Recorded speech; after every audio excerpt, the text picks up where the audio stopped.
could try to play, but you're never gonna beat me. Look the other way, what I'm doing ain't easy. Bloody hands stained from the people who deceive me. Muddy hands break through the chains, go free me. Looking for change, looking for pain, pulling a mob, pushing a train. I'll never stop, stick to a lane, pick up the pieces and go rearrange. I'll be the best above all the rest, put me to the test and expect nothing less. You check as I'm chess, what's happening next? Yeah. He got the venom, a tangible weapon, no coming in second. This life is a lesson. He got a new engine from pain, it's a blessing. New focus, no guessing, just bold and obsession. All in his possession, you got their attention. I'll leave an impression and take a redemption. Just kill no discretion. Your mind is a weapon. 11-11, it's time for progression. You could try to play, but you're never gonna beat me. Look the other way, what I'm doing ain't easy. Bloody hands stained from the people who deceive me. Muddy hands break through the chains, go free me. People like sheep move feet, hurt it easy. You don't wanna be fast asleep when they scheming. Better stand tall, ready for a fight, believe me. When they try to change, you can say no, free me. So he's been looking for somebody who could save him, instead of searching inside for what they gave him. A strong will, strong mind causes mayhem. We could change the world, change times, rearrange them. Staying on pace, running the race. Life is a chase, I don't want a place, I wanna be first. Work till it hurts, dehydrated thirst till I'm in a hearse. High ambitions in the right mind can take you so far. It's like you lived a few lifetimes. Take off, I'ma break off from the weak minds. They can stay soft, you can change lives, you create thoughts, never waste time. You got one shot, you got one life, better pop off. What do you like? Make a dream job. No 9-5, no mean boss, just my life and free thoughts. You could try to play, but you're never gonna beat me. Look the other way, what I'm doing ain't easy. Bloody hands stained from the people who deceive me. Muddy hands break through the chains, go free me. People like sheep move feet, hurt it easy. You don't wanna be fast asleep when they scheming. Better stand tall, ready for a fight, believe me. When they try to change, you can say no, free me. Hello, and welcome back to the channel. I am Demetri Lit All Day of the Demetri Lit All Day. Well, I am Demetri Lit All Day, formerly of the Demetri Lit All Day channel. Now I'm the sole proprietor here on Seymour Lane, the lane where we absolutely we're going to be on top of it, you best believe it. Today is part 2. Oh, well, before I go there, let me say, if you're new to the channel, stick around for a moment, see if you can fit in around here if you like it, and go ahead and hit the subscribe button. Hit the bell if you don't want to miss any more of this content. You never know what's coming down the pipeline. All right, so today we are getting into another stimulating reading of the official court docket of the lawsuit filed by Rod Jones, Little Rod. This was filed on February 26, 2024. Yesterday, we read 33 or got through about 33 pages of this document, at which point in time we saw all type of pictures, we heard all type of innuendos. I do believe that I think the thing that really left an impression on me yesterday, out of all the allegations that was made on P. Diddy and subsequently a lot of the other co-defendants, I think that the thing that stuck out to me and I found myself rehashing in my mind was the several references to the threat of P. Diddy eating someone's face off. You heard me right. You did not misunderstand me. I said the thing that stuck out the most to me was the threats, the references, the allegations that PD was threatening people with eating their face off. I've thought about that threat several times since yesterday. At the most weirdest times, it just come to my head. I wonder, has P. Diddy actually, factually eaten somebody's face? Now, we all heard whispers and rumors about the sexual harassment, about the sexual exploits, about the coercion, about the threats of violence with the GUNs and all those things. Not saying any of that's okay, but none of that comes as a shock. None of that comes as a surprise. But boy, oh boy, oh boy, I was very shocked and surprised. I'm still shook by the implication that Sean Puffy P. Diddy Brother Love may just be a dang cannibal. That one is still rocking me out from my socks, out my socks, however you want to think of it. So we're not gonna fret. We're not gonna wait. If you get here late, rewind it. We got to get on into this because guess what? Time waits for no one, and time is one thing in this life you cannot get back. Okay. So before I sit here and gray, let's go ahead and get this started. We're gonna start at page where we right where we left off at. Boom. There it goes. Let me make myself a little smaller. The document a little bit bigger. Let's see.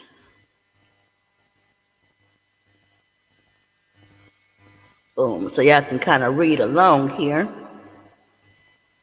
And this is exactly where we left off. We left off on page 34.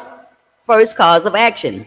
Conduct and participate in a RICO enterprise through a pattern of racketeering activity. Violation of Racketeer Influenced and Corrupt Organization Act. Codified at 18 USC 1962 AC through D against co-defendants Lucian Charles Grang, Ethiopia H, Sean Combs, Justin Combs, Christina K, Combs Global, Motown Records, Love Records, and Universal Music Group. So now we're getting into a whole nother part of the document, okay? The first cause of action, we're going to rustle right through this. 173, that's the number. Mr. Jones incorporates, and right now they're obviously going to be making the case for the RICO, okay, and racketeering. Number 173, Mr. Jones incorporates by reference all preceding paragraphs and realleges them as if set forth herein. Okay, so everything he said, the first 172 allegations, he's still repeating all that, and now we're talking about the racketeering. As respondent superior, defendants Lucian, Ethiopia, Motown Records, Love, and Universal Music Group are 100% liable for the actions of Sean Combs, Justin Combs, Christina Crum, as they was acting in their capacities as the respondent superior collective's employees when they committed the acts detailed below. The respondent superior collective failed to adequately monitor, warn, or supervise the actions of Sean Combs, Justin Combs, and Christina Crum. Defendants are individuals or entities within the meaning of person as defined in 18 USC 1961 subpart 3, because each is capable of holding and does hold a legal or beneficial interest in the property. The association is composed of Lucian, Ethiopia, Sean Combs, Justin Combs, Christina Crum, Combs Global, Motown Records, Love Records, Universal Music Group, John and Jane Doe's 1 through 10, and ABC Corporations 1 through 10. Now, we had not heard about the elusive Jane. We hadn't heard any reference to this Jane and John Doe. We didn't hear anything about Jane and John Doe 1 through 10 until we hit page 34. Now, John and Jane Doe's 1 through 10 was absolutely named as a co-defendant at the very start of this document. But this is the first time that the reading actually refers to John and Jane Doe's 1 through 10.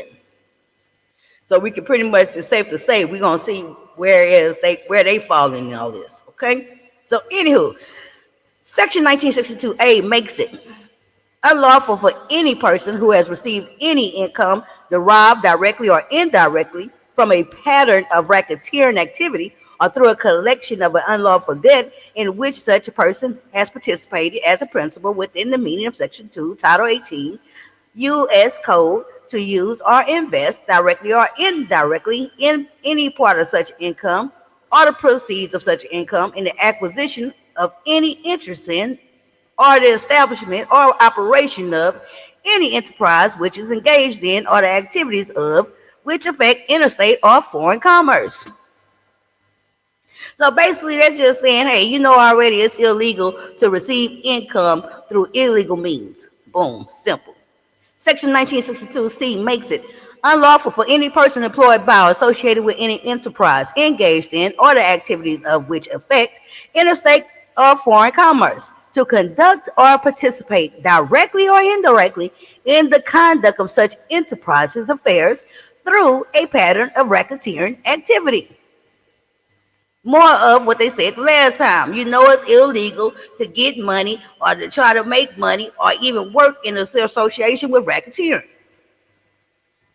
Section 1962 makes it unlawful for any person to conspire to violate Section 1962 A and C under provisions 18 U.S.C. 1962. Boom. It's illegal for you even to sit around and have meetings talking about racketeering, talking about the money you're making from racketeering. Defendants are associated with each other as an enterprise within the meaning of enterprise as defined in 18 U.S.C.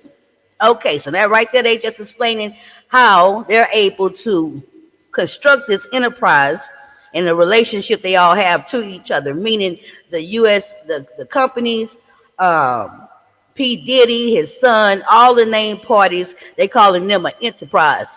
Okay, defendants have unlawfully increased their profits by luring and deceiving producers, musicians, writers, creators, and artists such as plaintiff to transport drugs. Okay, hold on. Now we're getting a little bit out of the legalese, and this is actually English. So let me take a sip. Hey, Tiki, hey, Lamar.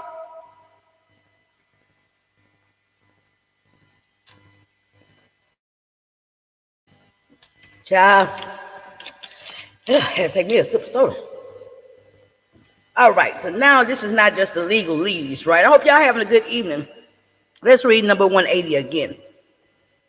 Defendants have unlawfully increased their profits by luring and deceiving producers, musicians, writers, creators, and artists, such as the plaintiff, Lil to transport drugs, ecstasy, cocaine, GHB, ketamine, marijuana, and mushrooms, transport firearms, solicit minors, exotic dancers, sex workers, and to utilize their talents and labor to produce music and other tangible goods and services without compensation. Okay, so what they saying right there, boom. All the people that's named in this action, in this lawsuit, they made money, a profit, by all these illegal activities at the cost of other people. The RICO enterprise, which all defendants have engaged in, and the activities of which affected interstate and foreign commerce, is comprised of an association, in fact, of persons, including each defendant and other unnamed co-conspirators. That association, in fact, was structured by various contracts and non-contractual relationships between the defendants, by which defendants assumed different roles in agreeing to carry out a mail and wire fraud scheme to acquire drugs, firearms, prostitutes, minors, sex workers, and the labor of producers, musicians, writers, creators, and artists, such as the plaintiff, Little Rod, to utilize their talents and labor to produce music and other tangible goods and services without compensation. The most important thing to take note of right here in number 81, this is where it gets real sticky. Right here. Carrying out a mail and wire fraud scheme. If y'all know like I know, what's up, chill out? If y'all know like I know, that mail fraud carries a big weight to it, okay? Big weight. You know, the United States Postal Service, they was one of the first one of the first legal branches. You know, police office. Let me see. Am I saying? I don't know what I'm saying right, but I think I'm saying it wrong. Hey, chill out. They are one of the first to have actually employed police officers. I'm talking about way back in the old Wild West. Let me see. This sounds like an episode of that show with Cookie Lyons. I can't even remember the name of the show. Empire, child. You talking about Empire? The members of the RICO enterprise all share a common purpose: to enrich themselves financially and sexually. at the expense of producers, musicians, writers, creators, and artists by maximizing defendants' revenues through fraudulent means. As set forth herein, defendants benefited financially from their scheme to defraud plaintiff by intimidating plaintiff with threats of violence, threatening to eat plaintiff's face, displaying and distributing guns in the plaintiff's presence, bragging about having law enforcement under control, bragging about murdering people, and bragging about bribing witnesses and jurors in the criminal case concerning 1999 NYC nightclub shooting with Shine. Threats of isolation from the music and entertainment industry, parading powerful music industry executives such as defendants Lucian Charles Grange, Ethiopia, at his parties filled with sex workers, minors, and illegal drugs such as ecstasy, cocaine, GHB, ketamine, marijuana, and mushrooms. Threats of non-payment for work completed, fake promises of cash payments, $250,000 just to name one. Producer of the Year Grammys Awards, and guaranteed access to future profits. A $20 million home on Star Island in Miami, which defendants would not have done but for the existence of the scheme. All right, so again, I told y'all I could barely sleep last night for thinking about the fact that it may be possible that P. Diddy is in fact a cannibal. Hey, Sheriff Manny Mato, what's up with him?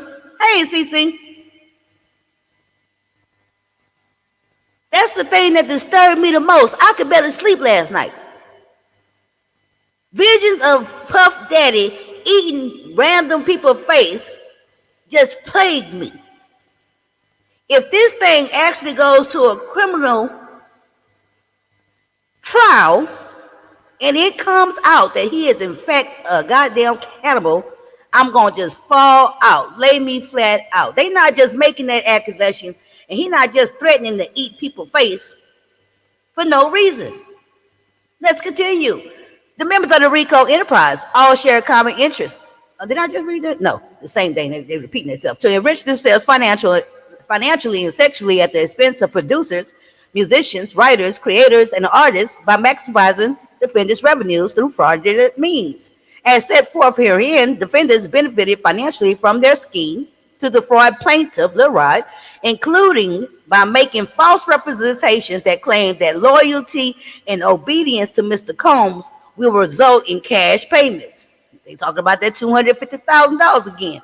The Grammy again. Access to future projects, access to famous celebrities, access to famous athletes, a $20 million home on Star Island in Miami, promises that plaintiff can increase his chances of securing cash payments, Grammy Awards. I don't know why they're repeating this stuff over and over. Access to future projects, access to celebrities, athletes, a $20 million home in Miami by soliciting sex workers, by soliciting prostitutes, by engaging in homosexual acts, by distributing and transporting firearms, by distributing and transporting drugs, and there go the list again: ecstasy, cocaine, GHB, ketamine, marijuana, and mushrooms, by involuntary sleeping with sex workers in the presence of Mr. Combs, and by utilizing their talents and labor to produce music and other tangible goods and services without compensation, which defendants would not have done but for the existence of the scheme. Okay, so right now, don't forget where we started off this reading tonight was on the causes. This is cause one, and what they're laying out right now is, here it is, the pattern of racketeering activity. This is where they're setting forth the case for the RICO. They're saying who the RICO enterprise, what the RICO enterprise, what actions they took. Okay, that's what's happening right now. Okay, every one of them is saying, hold on. Okay, here we go. 184, upon information and belief, this RICO enterprise has existed for almost 20 years, dating back to the 1999 nightclub shooting in NYC, when Mr. Combs required his then girlfriend, Jennifer Lopez, Hold on. Let me upload a couple things I got ready. All right, where are my pictures at? Where's my pictures? Oh, ain't that what I'm saying? Ain't this on? Hold on. Is that video? Oh, I'm in the wrong part. Let's see. Okay, here we go. Let's put these in. If you was here earlier today, I'm sorry about what happened earlier. Come to find out about this microphone, I gotta charge it up every couple of days. Ain't that about a blip? Got to be more careful. Okay, so now we finna hear references to Jennifer Lopez. She keep coming into play when they talking about. Oh, I did all that, and the picture with Jennifer Lopez not even on here. All right, don't worry about that. All right. Supposed to have a picture of Jennifer Lopez, but never mind. Okay, Jennifer Lopez, right here. Dating back to the 1990 nightclub shooting in NYC, when Mr. Combs required his then girlfriend, Jennifer Lopez, to transport his illegal firearm into the New York City nightclub. Mr. Combs forced his then artist, Shine, to assume responsibility for the shooting of several individuals. Mr. Combs used his power, money, and influence to bribe jurors and witnesses, such as the friend of the shooting victim, Natanya Rubin, who reported to law enforcement that she saw Mr. Combs and not Shine pull the trigger and shoot her friend in the face. Natanya Rubin later testified at Mr. Combs' criminal trial that she was tying her shoe and may not have seen who shot the gun. She later confessed that Mr. Combs paid her. The RICO enterprise continued through the years, including during Mr. Combs' 10-year relationship with his girlfriend, Cassie Ventura. Here comes Cassie. According to Ms. Ventora's civil complaint, this RICO enterprise continued in her relationship with Mr. Combs, forced her to carry his gun in her purse, forced her to engage in unwanted sexual acts with male prostitutes/sex workers, forced her to consume dangerous amounts of ecstasy, cocaine, GHB, ketamine, marijuana, and alcohol, and paying a member of his security team $5,000 to blow up the vehicle of Kid Cudi because he was jealous and insecure of their relationship. Baby, let me tell you something. The people that filed this, the attorney that filed this this lawsuit, he didn't leave no rock unturned, okay? He does everything else. That's because I can't believe he eat no face. That's incredible. That's them psychedelics that he owned that got him talking about eating faces. Absolutely. That ketamine and stuff, them hallucinogens, them hallucinogenics. They make you do stuff like that. Yeah, you remember they were saying that Jenny from the block, when they had that shooting, that she was involved. Lamar says without his money, he will be back to nothing. He'll be worse because guess what? It's easier to fall up than it is to fall down, okay?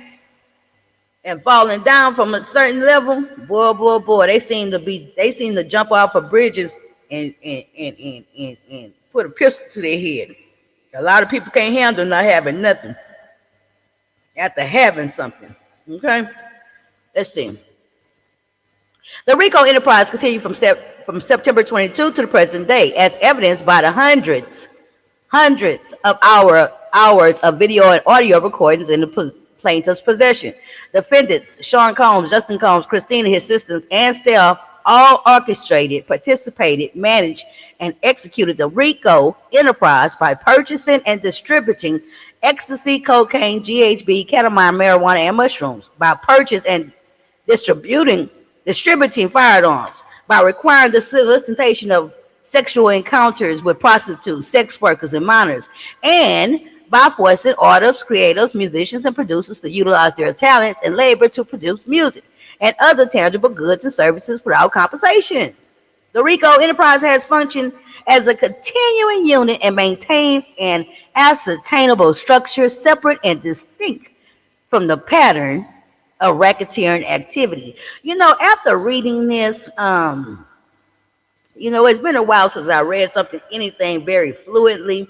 So I feel like this is like a crash hooked on phonics exercise, I feel like once I get through this document, I'll be ready to take on the world. I'll be able to read anything thrown my way, and I will probably be able to spell at least 5% more of my words correctly. Tiki says, so far I've heard buying sex workers and putting them to work without pay all the drugs, and Jenny from the block. This is too much. Tika, you must not been here last night.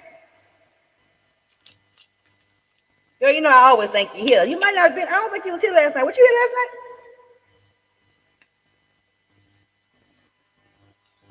Last night we saw pictures and everything. If you wasn't here last night, child, you got to go back and listen to that. Okay, the first half didn't have all these legal leads. All right, let's see. The enterprise was characterized by the defendant's pattern of false representation and omissions made by defendants, all the defendants. These false representations and omissions was designed to induce defendants, artists, creatives, musicians, and producers to utilize their talents and labor to produce music and other tangible goods. It seems like he just repeating this shit all over and over and over and over. Let me see if I see something new. Okay, this is something new. The true nature of the defendant's scheme was left undisclosed, or was omitted, and or was affirmatively misrepresented, all to fraudulently increase the defendant's profits, at least some of which were used to expand the enterprise, causing further injury to Plaintiff Jones and other unwitting artists, creatives, musicians, and producers. I don't understand. Like, I understand the illegalities of some of this stuff,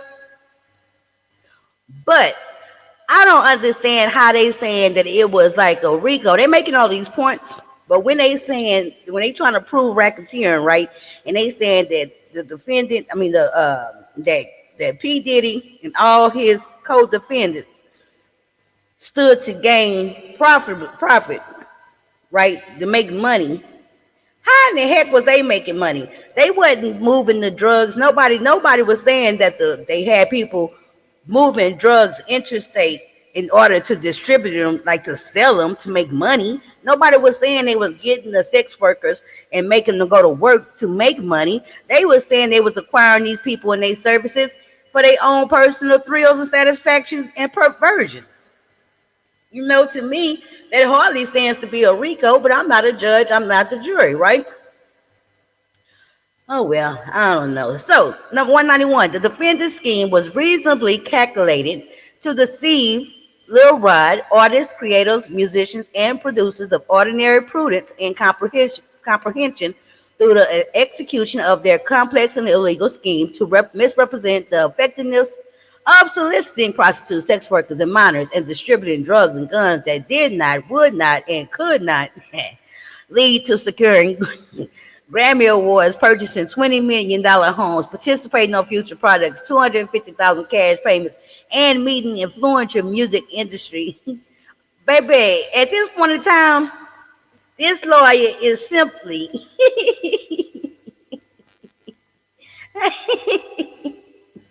at this point in time, this lawyer is really putting on for his city, and he's just making it. He just want to make sure that the paperwork and the number of pages. I really believe he wants to go for that wow factor. You know what I'm saying? To say it was a 73-page lawsuit sounds way more damaging and way more salacious than a 20-page lawsuit. You know what I'm saying? But that's just my guess. Let me see here. I'm trying to see if we see something different.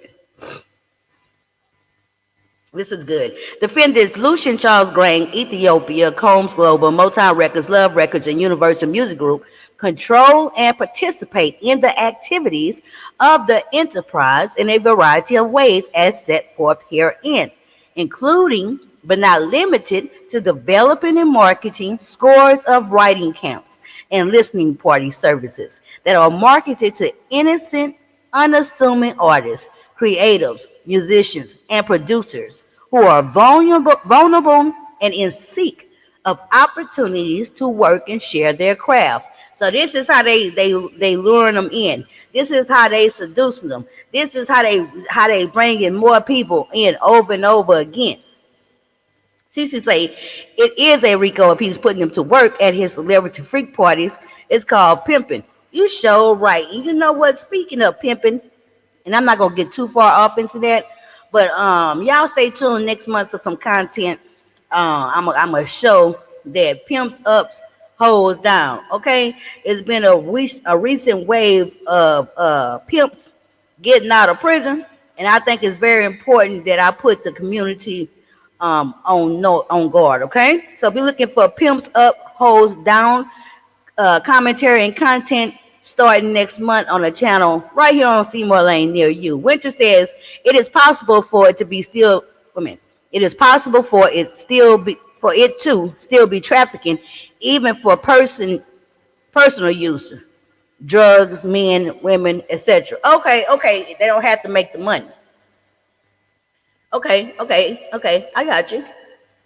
And they said that somewhere like in number 170 or something when they first started laying out how they saying about the racketeering. Okay, so throughout the relevant period, defendants, damn, they say they just made a whole sentence with just naming the defendants and put a period. Okay, so all defendants has an ethical obligation as respondent superior to supervise the actions and activities of the individual defendants. The defendants Lucian, Ethiopia, Combs Global, Motown Records, Love Records, and Universal Music Group failed miserably to do so. Individual defendants relied on the mail, email, social media, and the telephone to distribute advertisements to secure artists, creators, musicians, and producers whom they would promise Grammy Awards, purchasing $20 million homes, participating on future projects, that $250,000 cash payment, and meeting powerful music industry executives such as, they named them off. These advertisements originated from and were sent from the defendants, the co-defendants. Okay, so they said the same thing. In connection with defendants acting from New York, these defendants used the mail. Oh, this is where they making their case for the mail fraud. Y'all know that mail fraud ain't nothing to play with. I think I said that already. I'm going to say that every time.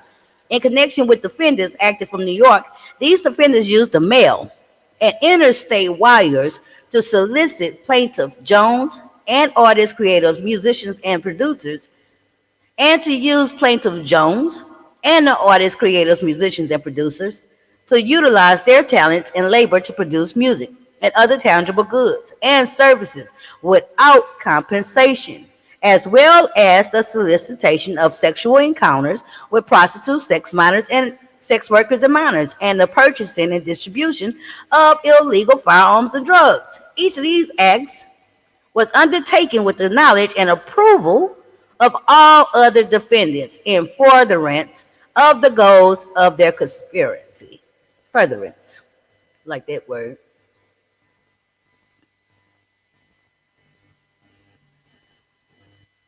Okay, so here it is right here. Throughout the relevant period, defendants Lucian, Charles Grange, Ethiopia, Combs Global, Motown Records, Love Records, and Universal oversaw the marketing and soliciting of potential artists, creators, musicians, and producers from their headquarters in New York, California, and Florida to consumers in New York, California, and Florida, and around the country, relying on the mail, email, social media, text messages, and WhatsApp messages to distribute interstate wires to disseminate the misleading information described herein, as well as to receive profits from the artists, creators, musicians, and producers from their forced solicitation of sex workers and a solicitation of sexual encounters with the prostitutes, sex workers, and minors, and the purchasing and distribution of illegal firearms and drugs. Each of these acts was undertaken with the knowledge and approval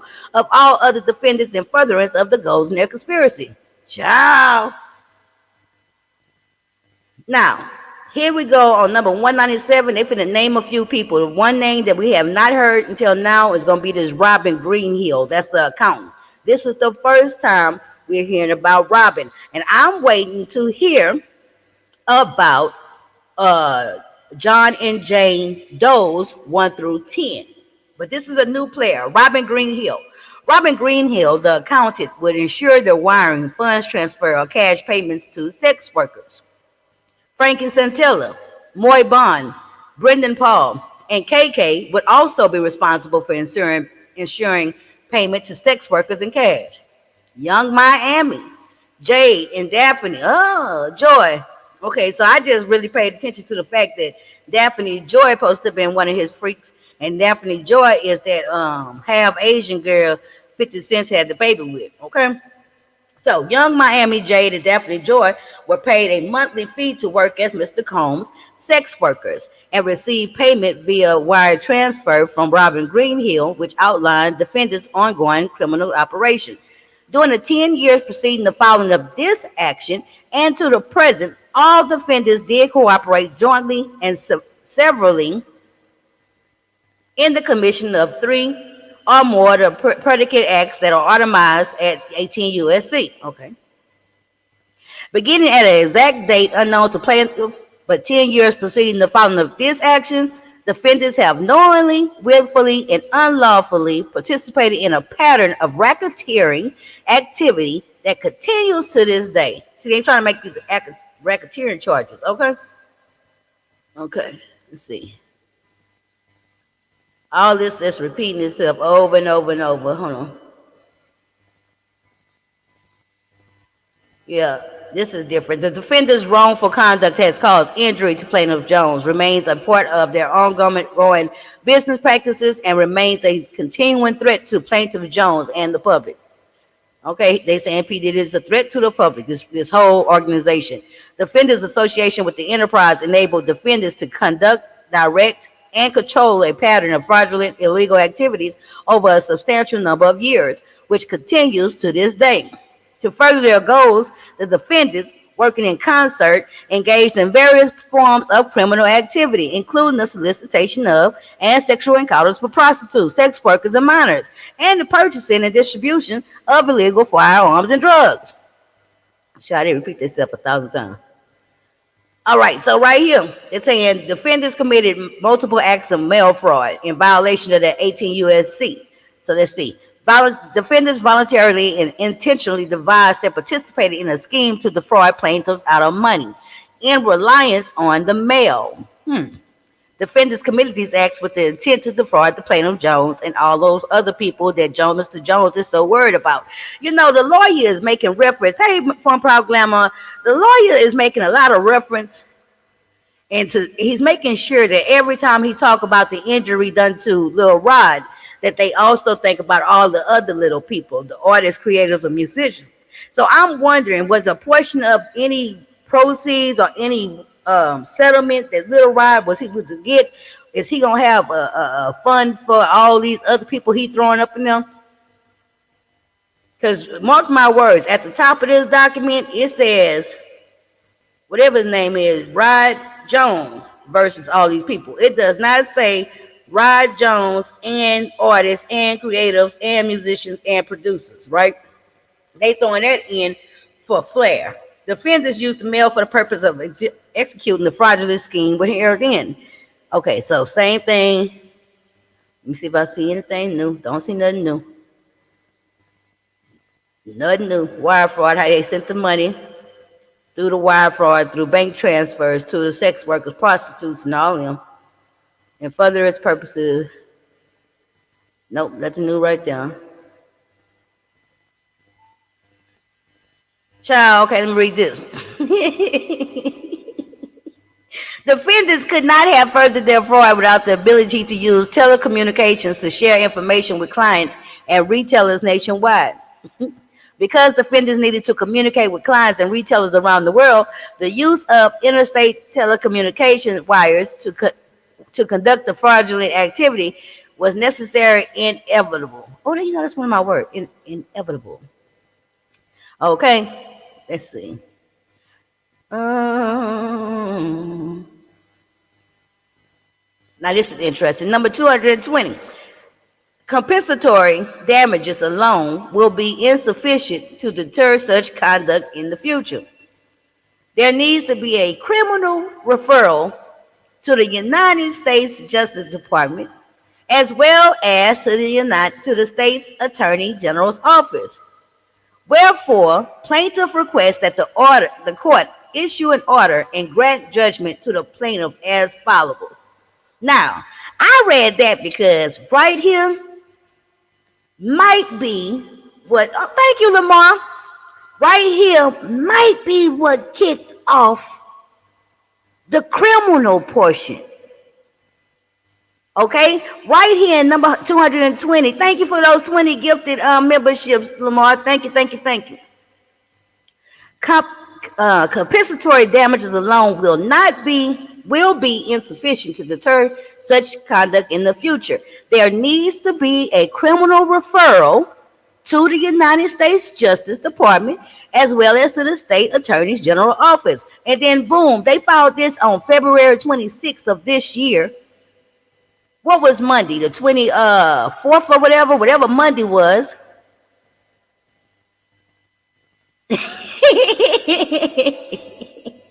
Hi, Uppity. And why are you in the clouds on here?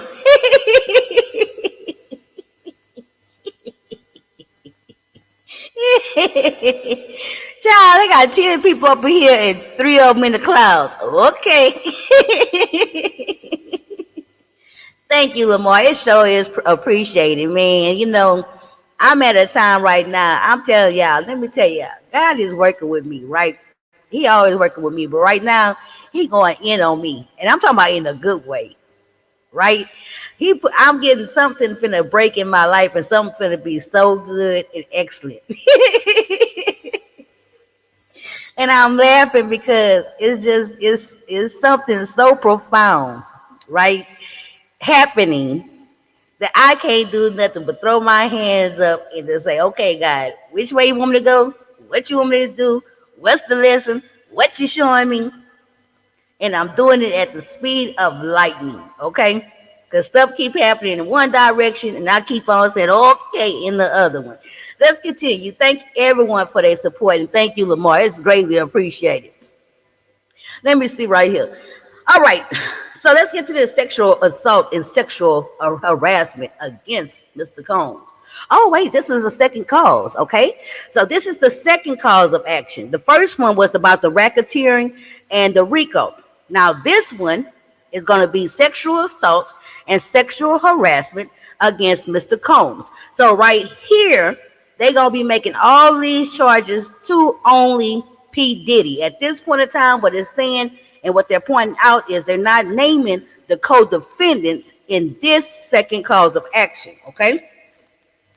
221, Mr. Jones incorporates by reference all preceding paragraphs and realleges them as if set forth fully herein. As described above, Mr. Combs frightened and placed plaintiff in apprehension of harm when he physically and sexually assaulted him from October 2022 to October 2023. Oh, yeah. In Mr. Combs' home in Miami, New York, United States, Virgin Islands, and Los Angeles. Mr. Combs forcibly touched and attempted and or threatened to touch plaintiff's intimate areas and or touch plaintiff with his own intimate body parts. Hey, Jill, what the hell does that mean? How did he touch Lil Rod with what part of his own intimate body parts? A man only has one set of intimate body parts. This is not funny. Okay, hold on. Mr. Combs violently gripped and palmed Mr. Jones' anus and crouched without consent. Mr. Combs forced Mr. Jones to work in Mr. Combs' bathroom and watch Mr. Combs as he showered. Mr. Combs forced Mr. Jones to work in the studio while Mr. Combs stripped naked to get his body massage. Mr. Combs forced Mr. Jones to work while Mr. Combs walked around naked. As a result of Mr. Combs' conduct, plaintiff has suffered and continues to suffer harm, including physical injury, severe emotional distress, humiliation, anxiety, and other consequential damages for which he is entitled to an award of monetary damages and other relief. Money, money, money, money. The conduct of Mr. Combs described above was willful, wanton, and malicious. At all relevant times, Mr. Combs acted with conscious disregard for the plaintiff's rights and feelings, acted with the knowledge of or with reckless disregard for the fact that his conduct was certain to cause injury and or humiliation to plaintiff and intended to cause fear, physical injury, and pain or suffering to the plaintiff. By virtue of foregoing, plaintiff is entitled to recover punitive damages. Okay. Third cause of action, what they finna prove. California's bystander neglect, infliction of emotional distress. Now this is what they finna say this is just intended to P. Diddy and his son, okay? So on this one, they trying to prove and set out the allegations against P. Diddy and Justin about, it's called bystander neglect, okay? Mr. Jones Incorporated, so we already know that line. Mr. Jones brings this claim against Mr. Combs and Jay Combs for the CRS, that's the recording studio, Chalice Recording Studio, shooting of G. The elements of bystander, NIED, are 1. Is closely related to the injury victim. 2. Is present at the scene of the injury producing event at the time it occurs and is then aware that it has caused injury to the victim. And 3. As a result suffers emotional distress, a reaction beyond that which will be anticipated in a disinterested witness, and which is not an abnormal response to the circumstances. Okay, so what they saying is with this law right here, the bystander neglect law, on 229, they given the legal definition of what that law is, what that offense is, right, and how it can happen. So what he's saying is because he was there and he saw it, he was traumatized. Okay, that's all they're saying. As detailed above, Mr. Jones was 2 feet away from G, as either J. Combs or Mr. Combs shot him multiple times in the restroom of CRS. As detailed above, Mr. Jones was the only individual that aided G as he laid on the bathroom floor in a fetal position, bleeding out. As detailed above, Mr. Combs and Jay Combs orchestrated a cover-up, and through Fahim Muhammad lied to the LAPD and forced Mr. Jones and all of the other attendees of the writers' camp to lie to the police as well. Mr. Combs and Jay Combs knew that they had shot G in the restroom and that G was shot as he was leaving the studio. Mr. Combs and Justin intentional deception caused a delay in G receiving immediate medical care as the ambulance parked 3 blocks away from CRS out of fear that there was an active shooting. Mr. Jones had to run down the block and convince them that the shooting had ended. These events traumatized Mr. Jones. It caused Mr. Jones to suffer from insomnia, PTSD, severe anxiety, and depression.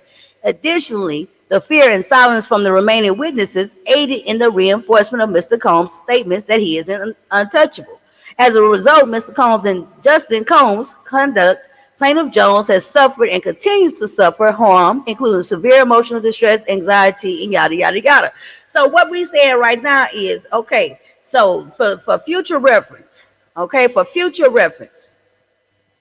if you ever in a situation where something criminal, okay, or something damaging happened to somebody else, you are in a position to go ahead and sue the people too, even though you're not the victim. But just because you had to bear witness to whatever it was and it traumatized you, you able to sue them. Because that's what they're saying right here. You're not even the victim of the shooting.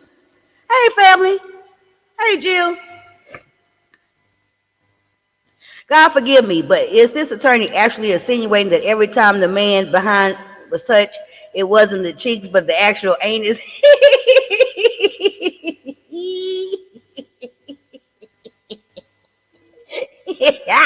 I said that yesterday. I said that when the first time I read, when they first made the allegation and used the word anus. Remember we had that discussion. I was like, when he make the reference to anus, he can't be just talking about the butt cheeks. And so I went to say, you mean to tell me every time he got touched down there, he was touched directly on his butthole?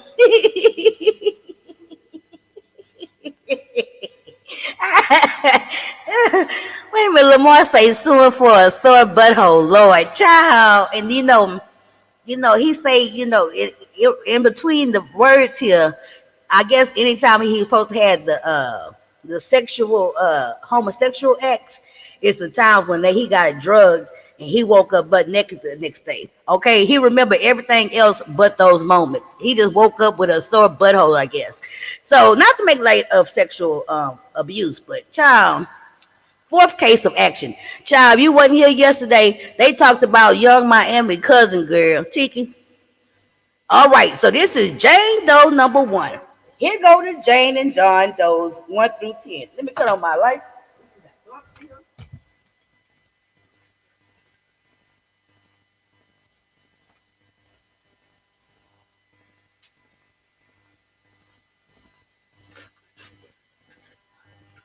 Let me close my window. My neighbors might be thinking I'm into some freaky shit. Every other word they hearing is anus and violating. Move back, Rock. Come from under there. Come from under there, baby. Rock. Come from under there. Thank you. You sure is getting hard-headed. All right. So we're going into the fourth cause. Mr. Jones, okay, we already know that same line. As described above, this is young Miami's cousin. That's Jane Doe 1. As described above, Jane Doe 1 frightened and placed plaintiff in apprehension of harm when she physically and sexually assaulted him on Thanksgiving Day 2022 in Mr. Combs' home in Miami, Florida. Jane Doe 1 forcibly touched and attempted and or threatened to touch plaintiff's intimate areas and or touched plaintiff with her own intimate body parts. Jane Doe 1 used her mouth and performed oral sex on the plaintiff while he was urinating in the restroom. Plaintiff fought her off while Mr. Combs and his associates sat outside loudly laughing. Jane 1 then followed Mr. Jones outside of the restroom and began undressing in front of Mr. Combs and his associates, straddled Mr. Jones, and attempted to have forced sexual intercourse with him. As a result of Jane Doe's 1 conduct, plaintiff has suffered and continues to suffer harm, including physical injury, severe emotional distress, humiliation, anxiety, and other consequential damages for which he is entitled to an award of monetary damages and other relief. The conduct of Jane Doe 1 described above was willful, wanton, and malicious. Okay. Now, premises liability for the sexual assault committed by Jane Doe 1. We still on young Miami cousin, which I'm wondering why is they saying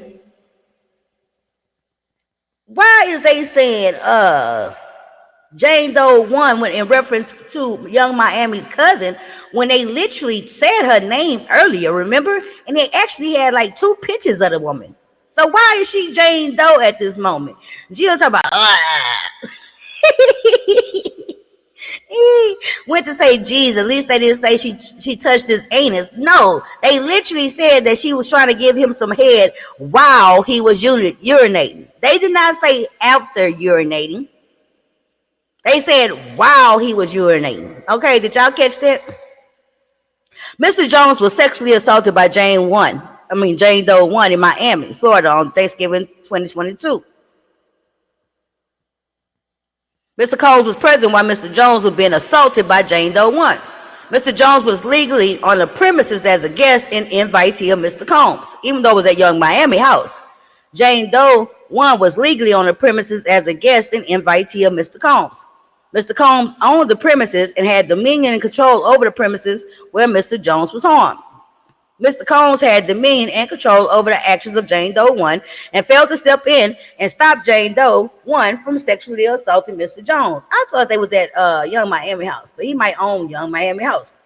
As the owner of the property, Mr. Combs had a duty to protect Mr. Jones from the harm he suffered at the hands of Jane Doe 1. Mr. Combs breached his duty when he failed to stop Jane Doe 1 from sexually assaulting Mr. Jones. And by that kind of case, he's due to some money. As a result of Mr. Combs' breach of his duty, Mr. Jones has suffered for and continues to suffer from all of the stress, all the emotional trauma, okay? And all of this stuff was done in a willful and wanton, malicious way. Boom. Here go the sexual assault committed allegedly by Cuba Gooden Jr.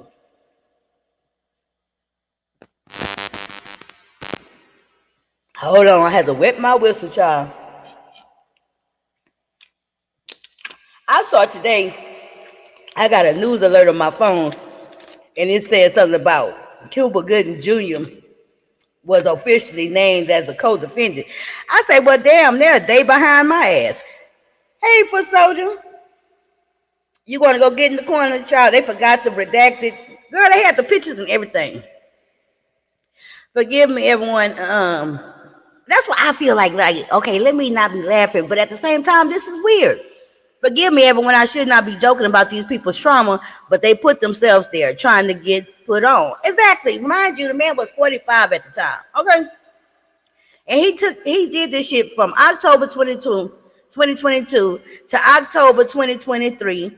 And don't forget, he said several occasions, we learned yesterday, several occasions he woke up in a drugged out stupor, butt naked in the bed with P. Diddy, and sex workers. How many times you gotta wake up like that before you realize it's a problem? 246. Here, Mr. Jones was sexually assaulted by Cuba Gooding Jr. on a yacht rented by Mr. Combs in the U.S. Virgin Islands in January 2023. Mr. Combs was present while Mr. Jones was being assaulted by Cuba Gooding Jr. Mr. Jones was legally on the premises as a guest and invitee of Mr. Combs. Cuba Gooding Jr. was legally on the premises as a guest and invitee. Mr. Combs owned by renting the premises and had dominion and control over the premises where Mr. Jones was harmed. Mr. Combs had dominion and control over the actions of Cuba Gooding Jr. and failed to step in and stop Cuba Gooding Jr. from sexually assaulting Mr. Jones. Now, don't forget, yesterday we saw pictures. Let me go up. What page is this? Remember this number, y'all. 48. Remember 48. Let me go up.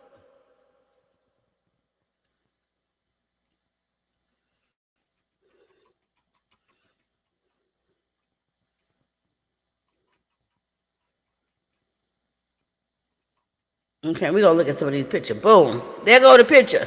Okay? Yes, radio. This is the incident, and this is the picture that was given in this document, this court document, of said actor, Cuba Gooding Jr., all hugged up on the said victim. You see the caption, Cuba Gooding Jr. forcibly touching Mr. Jones on Mr. Combs' yacht. He came with the receipts. And since I'm right here, let me real quickly show y'all the picture. Boom. This is P. Diddy supposed to be with some underage sex workers. Boom. That's some alleged prostitutes. Boom. This is one of the places, the booby trap in Florida. They said with P. Diddy, all you have to do is wear P. Diddy's special cap, and all the prostitutes in Miami knew that P. Diddy was in town. Okay, so they came with receipts and everything. Here go the cousin right here, y'all. This was the cousin accused of sexually assaulting and manhandling the defendant right here on Thanksgiving Day. And there go Young Miami. Okay, so they brought the boom with them with all this pictures and stuff. Let me show you 48. And they say they got hundreds of hours of recordings. Okay, page 48. I remembered it. Let me see. Okay, so as a result, because Mr. Cuba Gooding Jr. was filling him up on the yacht, he should be getting monetary awards because he's still suffering from all the trauma. Moving right along. Trafficking and Victims Protection Act.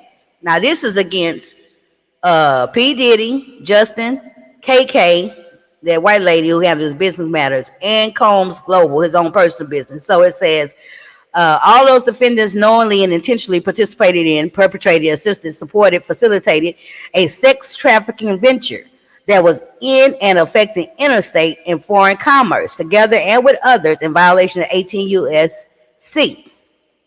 So they finna make forth the trafficking allegations, okay? Let's see.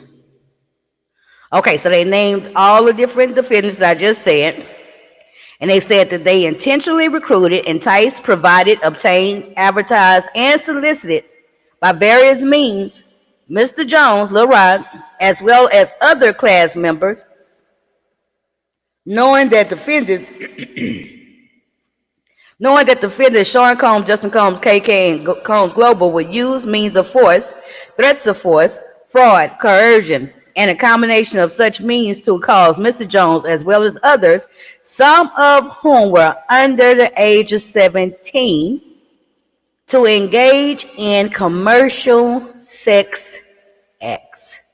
So this is where they're going to lay out the sex trafficking, trafficking.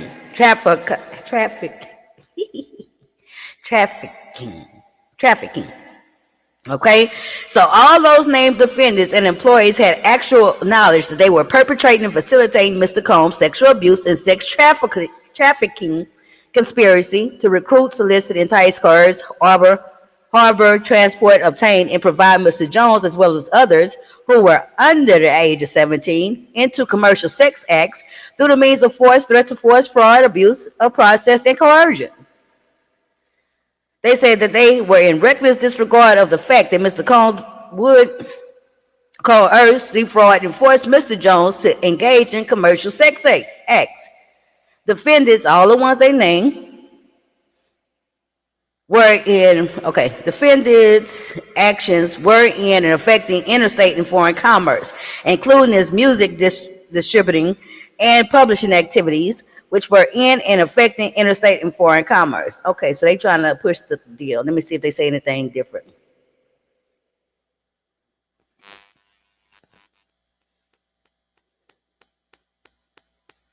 Okay, now this is good. Let's read this, okay? Let me take it slow. By taking the concrete steps alleged in his complaint, the defendants, Sean Combs, Justin, KK, and Combs Global, knowingly participated in sex trafficking and furthered the Combs sex trafficking venture. The concrete steps constituted taking, no, wait a minute. Yeah, that's constituted. The concrete steps constituted. Yeah, that's constituted. Constituted taking part in the sex trafficking venture and were necessary for success. The concrete steps constituted active engagement by the defendants in Mr. Combs' sex trafficking venture. The defendants knew that his active engagement would lead to and cause coercive commercial sex trafficking. As part of perpetrating TVPA violations between on or about September 12, 2022 and through about November of 2023, all of those defendants named concealed its delivery of hundreds of thousands of dollars in cash to Mr. Combs and his associates. So at this point in time, they are alleging, so are they saying that when P. Diddy would hook up these sex workers and stuff like that with his associates, like when he tried to hook up the defendant with Cuba Gooden Jr., are they saying money was transferred? Like P. Diddy associates and stuff like that was paying him to be able to come to the freak offs, paying him to be able to get with some of the sex workers?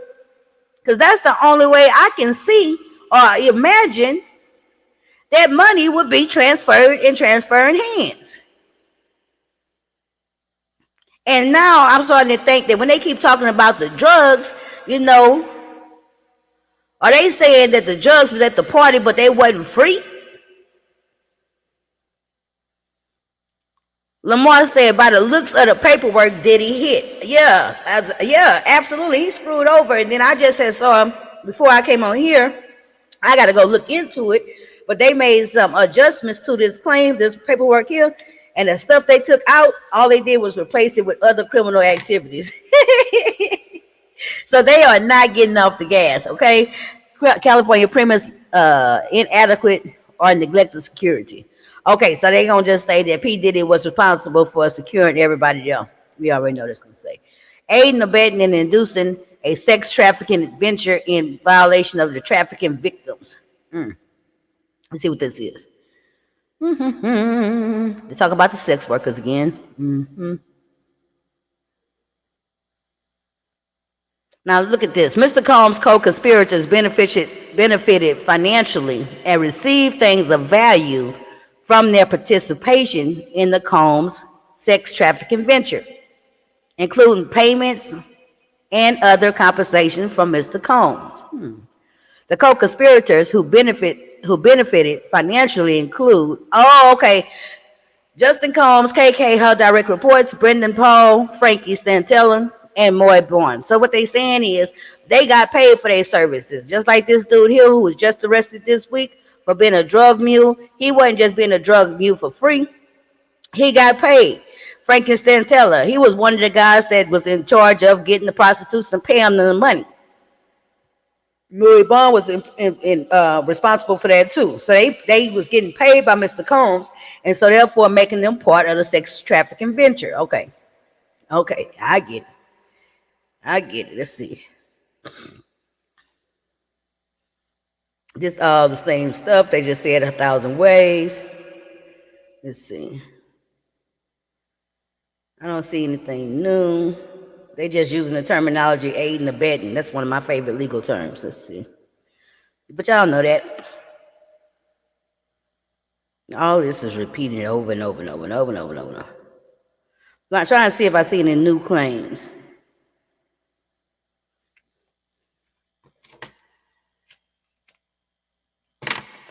Let me see. Okay, this is all about the aiding and abetting. Child, they came up with some more stuff for Jane Doe, young Miami's cousin. Okay, NIED for sexual assault against defendant Jane Doe 1, young Miami's cousin.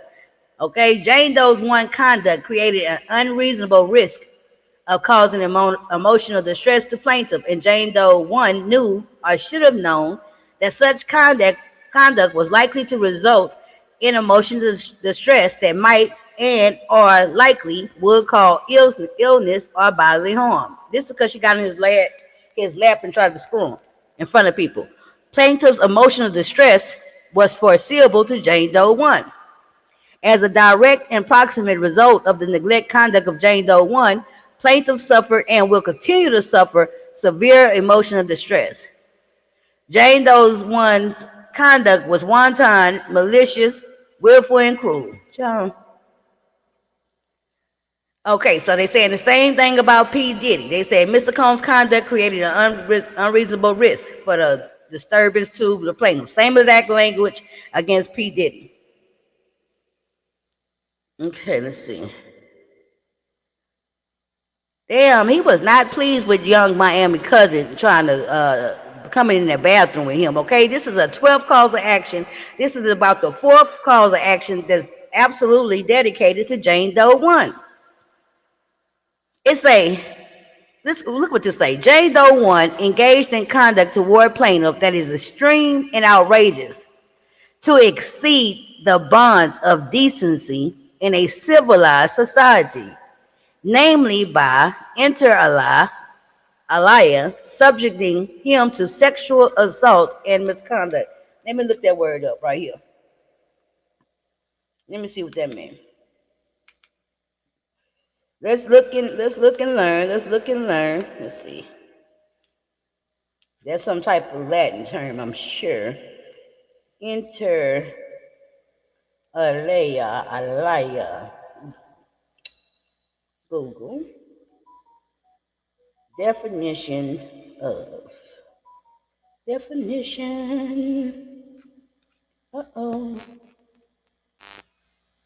Define INTER. There you go right there. Okay, so here's the definition. Okay, it's an adverb, a meaning among other things. So, example, they say the study includes inter alia, computers, aircraft. So that just means amongst other things, right? So they saying that woman's conduct was not suitable for any type of decent society and anywhere else, subjecting him to a sexual assault and misconduct. The sexual assault and misconduct by Jane Doe 1 was extreme and outrageous conduct that shocks the conscience. These actions was taken with the intent to cause or disregard for the substantial probability of causing severe emotional distress. Child, can y'all imagine? Have you ever had like been a little? I know me personally, I can be so pushy. I could be pushy sober, but when I was drinking, I could be really pushy. You know what I'm saying? Like I didn't understand the word no at all. You know what I'm saying? Don't be somewhere. Don't let me meet somebody in the club or something. Oh, I sound like I'm in a deep dark.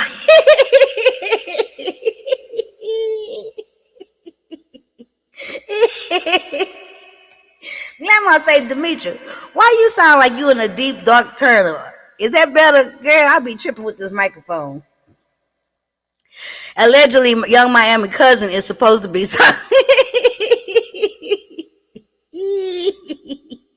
I think that's the John Doe's. We haven't gotten to him. Tiki say, I feel sorry for these little girls. They already tragically lost their mother, and now this. Oh, he's talking about his daughters, the twins. I hope, and then he got a brand new baby, y'all. I hope they allow us to watch this trial. I may take a vacation week to watch it, but if it's like YSLs, I ain't got time for all that. Okay? Nobody got time for all that shit. They make it where you get disinterested. Okay, so let's see. Now this is gonna be knowing beneficiary. Okay, and this is with all the co-defendants. Okay, let's see if they say anything new. Nope, all the same stuff about they knew about the trafficking and that they was responsible. That's what all this language right here is saying. Let's see. Okay, this is interesting. This is very interesting. I said that too. This part right here caught my attention. I said this yesterday. The sheer number of listening parties, yacht parties, and nighttime writers' camps, after parties, which defendants Lucian Charles Grange, the defendants, sponsored, went far beyond normal for the music industry. They didn't say all of the co-defendants knew or should have known that they were feeding Mr. Combs sexual deviancy.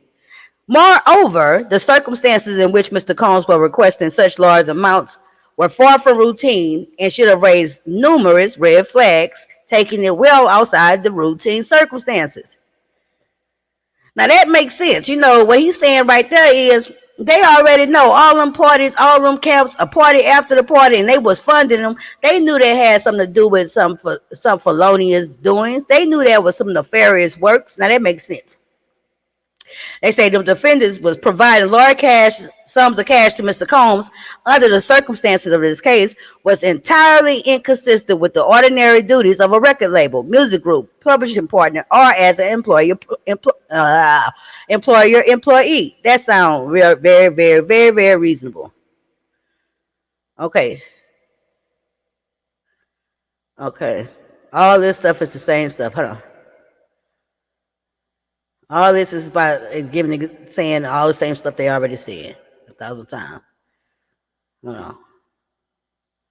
They ain't saying nothing different. I promise y'all they ain't saying nothing different. Okay, here goes something. All right. Defendants Lucian, Ethiopian, are officers of Defendants Motown Records, Love Records, and Universal Music Group, and knew the names of many of Combs' sex trafficking freak-off participants. Young Miami, Daphne Joy, Stevie J, and Jade. Oh, Lord, Tiki, you wasn't here yesterday. Child, they had pictures. Thank you, that was the echo thing. They had pictures of Stevie J in the bed, face-to-face, having anal intercourse with this white man. Child, they had another picture of the same white man and Stevie J was kissing out on the white man nipples and stuff. Child, it was a lot. Okay, let me see if I see anything we don't know already. Let's get to this right here. All right, they finna name some names that we haven't heard. I'm gonna read the whole thing. This is Q.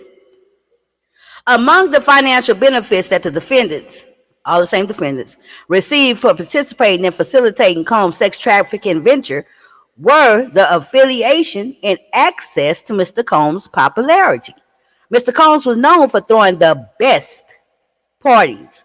Affiliation with and or sponsorship of Mr. Combs' sex trafficking parties garnered legitimacy and access to celebrities such as famous athletes, political figures, artists, musicians, and international dignitaries like British Royal Prince Harry. So this is where they named Prince Harry. This is where Prince Harry comes up. Now, right here in the reference to Prince Harry, they're not saying one would assume that Prince Harry obviously took part and was present at these sex trafficking parties or freak-offs, because that's what it says. I wonder what Megan think about that. Let's see. Let me keep on. All the same stuff that all the employees knew about the sex trafficking, the sex workers, underage girls. Okay.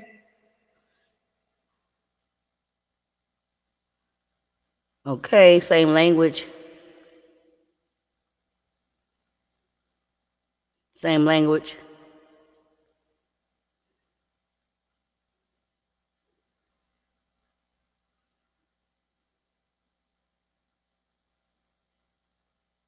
Yeah, now they're saying that they knew what was happening, they should have stopped it.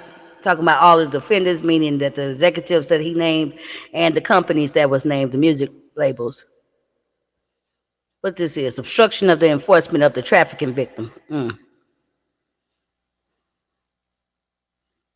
Obstruction described here and in the preceding paragraph directly, proximately, and foreseeably harm Mr. Jones by directly resulting in him coercively being caused to engage in commercial sex acts and in other ways. Defendant Sean Combs has a well-documented history of criminal investigations. The other co-defendants were on notice of Mr. Combs' proclivity to criminal activity. They knew or should have known that Mr. Combs' sex trafficking operation would or could result in a criminal investigation by state and federal prosecutors for violating, among other laws, the TVPA, the trafficking. Defendants should have taken a cue from the federal prosecutors aware. Oh, wait a minute, I can't read that part. The co-defendants should have taken a cue from the federal prosecutor's arrest and prosecution of Jeffrey Epstein on or about July 8, 2019. So now they're trying to link this case up to Jeffrey Epstein's. About July 8, 2019. On or about that date, the U.S. Attorney's Office for the Southern District of New York indicted Epstein and unnamed associates for violating the TVPA. Later on, about June 29, 2020, the same office indicted Epstein's co-conspirator, Ghislaine Maxwell, for conspiracy to entice minor victims to travel to be abused by Epstein. Mr. Combs and all the co-defendants all engaged in the same activities as Mr. Epstein and Ms. Maxwell. In fact, Mr. Combs and everybody named in this lawsuit may have done worse. That's what they say, may have done worse.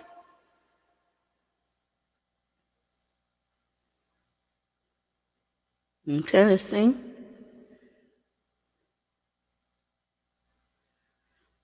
All the same language. Let's see.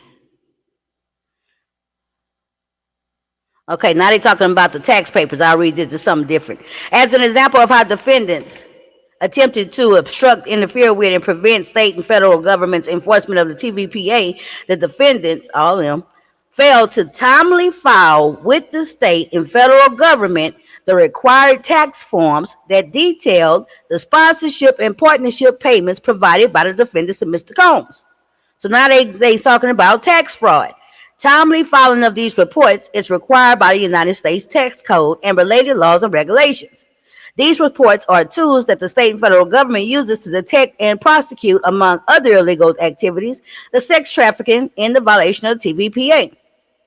By failing to timely file the required tax reporting documents regarding Mr. Combs' sponsorship, cash transactions, the defendants, all of them, attempted to obstruct, interfere with, and prevent the government's enforcement of the TVPA by concealing the government's attention Mr. Combs' cash transaction in aid of sex trafficking. So at this point in time, they talking about sex trafficking, they talking about wire fraud, they talking about mail fraud, they talking about sex crimes, right? As far as personal sex crimes done to people. And then they talking about the drug trafficking. And now they talking about a tax evasion. Child, they trying to get this man. Let me tell you, if they don't get him one way, they trying every way and every what is called branch of the judicial system. They throwing everything out there, and they just simply gonna see what stick. If I throw enough noodles at the wall, one of them gonna stick. Okay. And that's what this seems like. Let me see. Let's see. Nothing new. They wrapping it up here. All the same stuff. Let's see. Same trauma. Let's see. This case does not. Okay, so let's read this one. This case does not involve mere fraud. Instead, the defendants, all of them, was outrageous and intentional because it was in deliberate furtherance of a widespread and dangerous criminal sex trafficking organization. All of the co-defendants also evinced a high degree of moral turpitude and demonstrated such wanton dishonesty as to imply a criminal indifference to civil obligations. All of the co-defendants' obstruction was directed specifically at Mr. Jones, who was the victim of Mr. Combs' sex trafficking organization. And then they state that by virtue where all of them perpetrated an obstruction. Okay. Prayer for relief. This is what we pray. Please bow your head. Please bow your head. Wherefore, plaintiff prays that the court enter judgment in her favor and against defendants. What? Containing the following relief. At this point in time, you mean to tell me? Please note this right here. At this point in time, I think it's very safe to assume that they literally cut, copied, and pasted some of the language from Cassidy's lawsuit, same lawyer, onto Lil Rod's lawsuit. The reason why I think it's safe to assume that is because they forgot to change the pronoun on the prayer. It says right here, plaintiff prays that the court enter judgment in her favor and against the defendants containing a following relief. Ain't that about a blip? They cut and paste a lot of this stuff together. A declaratory judgment that the actions, conduct, and practices of defendants complained by herein violate the laws of the state of New York. Award damages against defendant in an amount to be determined at trial, plus prejudgment interest to compensate plaintiff for all monetary and or economic damages, including but not limited to loss of past and future income, wages, compensation, seniority, and other benefits of employment. This is what they're praying for. An award of damages against the defendant in an amount to be determined at trial. All the same stuff for, look at this, look. They steady saying her. They steady saying her. Compensation for her mental anguish, humiliation, embarrassment, stress, and anxiety. Ain't that some shit? This whole part literally unarguably was literally cut, copied, and pasted from Cassidy's original paperwork. So it's safe to say, like, all that legalese about the trafficking, cause 1, cause 2, all those different things, the obstruction, all that stuff, all they did was just copy and paste all that legalese into this document. They put in his personal stuff that pertains to Lil Rod, but all the stuff about the defendants as a whole, and then the general not cloud, but what it's called, balloon they was over under, all they did was god doggone paste it on here. That is so crazy. You get, I guess they figure by the time you get to page 71 out of 73 pages that you're not paying attention no more. But right here, we just seen it on Seymour Lane that they literally just referred to her favor, and this is a man, Lil Rod. Okay? And they did it more than one time. Absolutely insane. All right. So guess what, you guys?